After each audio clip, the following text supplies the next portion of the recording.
The latest from our daily newsletter from podnews.net with Riverside.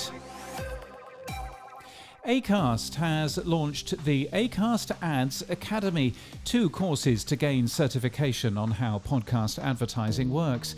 Those who pass the final exam of either course will receive a certification that validates their expertise.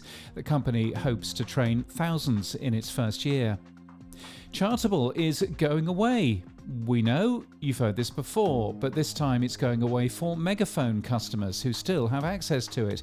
If you're with Megaphone, you'll get an email today saying that Chartable is to be fully sunset on December the 8th, 2025, and links are now available to publishers directly in Megaphone.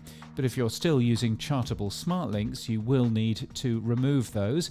There's a blog post which we link to today about links, accompanied by what the landing page looks like, which is a massive Spotify button and tiny icons for the others, and what the analytics look like as well. Apple's 6 radio stations, until now only available in Apple Music, are to be available on TuneIn, and by extension almost every connected device that uses the TuneIn catalogue. The on-demand programming appears in Apple Music when searching for artists and is one of the differentiators of Apple Music versus Spotify and other services. Magellan AI has released the first ever Australian podcast quarterly benchmark report. Working with ARN, we learned that the average ad load is 7.5%. In the US, it's 8.1%. Podcast advertising must be seen as fair dinkum by the advertisers as well. Podcast ad spend saw an increase of 20% year on year. As they'd say in this country, crikey. Meanwhile, in the US, Magellan AI has published the top podcast advertisers for July. Somebody must have sat down and had a quiet, understanding word with BetterHelp, who returned to the number 1 slot. The Bears are on the Wonder Media Network team. They've just been given $2.6 million of Acast shares after the successful acquisition of the company. WMN already earned $5.5 million in cash from Acast, and it means the total price of the acquisition was $8.1 million. What happened to the Australian Podcast Awards? The ceremony took place last year on November the 22nd, but we've discovered that there won't be an Australian Podcast Awards this year. The event is moving to 2026, with the final entry deadline due in March. The event is run by Haymarket, who don't have offices in the country. And thank you to Seth Goldstein for becoming our latest personal supporter.